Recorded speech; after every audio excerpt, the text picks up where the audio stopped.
You are listening to the Atheist Antidote show.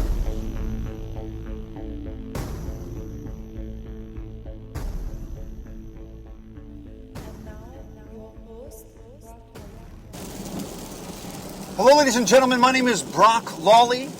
This is the Atheist Antidote show. Thank you very much for listening. You know, today and then the days to follow, you're going to hear a whole bunch of news about this whistleblower, the NSA whistleblower who's now in Hong Kong. And I was saddened to see a ton of conservative talking heads slandering this guy and calling him names, etc. And let me tell you, I'm an Iraqi veteran. I understand their concern. Essentially, their argument can be boiled down to this. You know, this guy's a traitor because we need all these surveillance programs to keep Americans safe. Terrorism is a very real thing. It's a very real threat. The blood of Americans that's on the line when we talk about this type of stuff. And essentially, this guy's a traitor because he released all this stuff. He was a whistleblower. He dropped all this information. And then they're gonna claim he's some coward. He ran away. And you know, to be intellectually honest, there's a real argument that the country has to have about that, because we face a very, very unique enemy, and an enemy that I saw up close and personal. And I can tell you that it is a cunning and ruthless enemy, which is willing to do anything, move any kind of mountain, use any kind of constitutional protection against us. All those arguments are valid.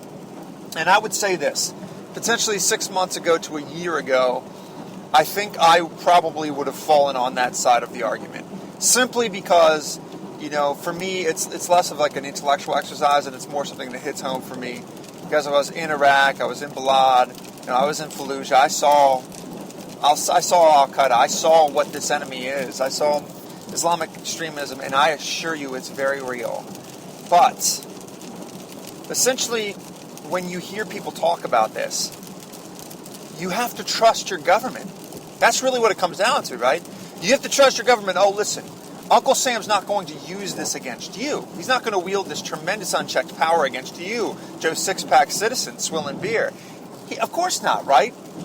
He's only going to use it against Allah Akbar. That's the only chance that these guys are going to use this huge unchecked power and infringement on personal liberty. And I say to that argument, nonsense.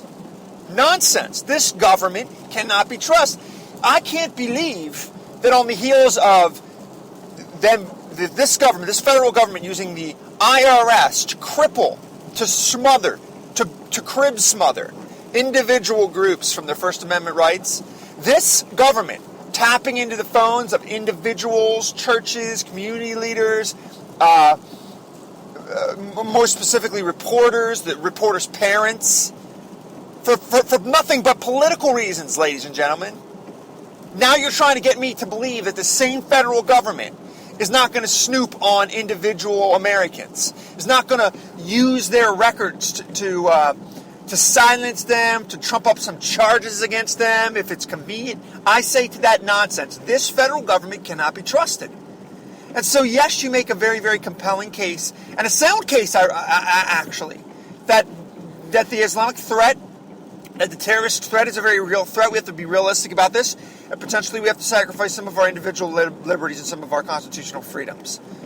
But people like me no longer trust that government. So the answer is no. And this should be something that liberals, libertarians, and conservatives can come around.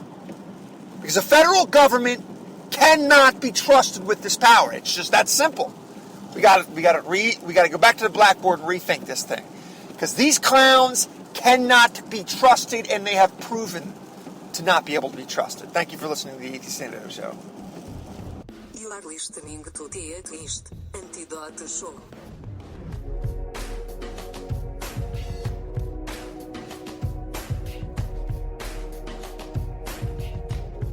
À Brock les productions.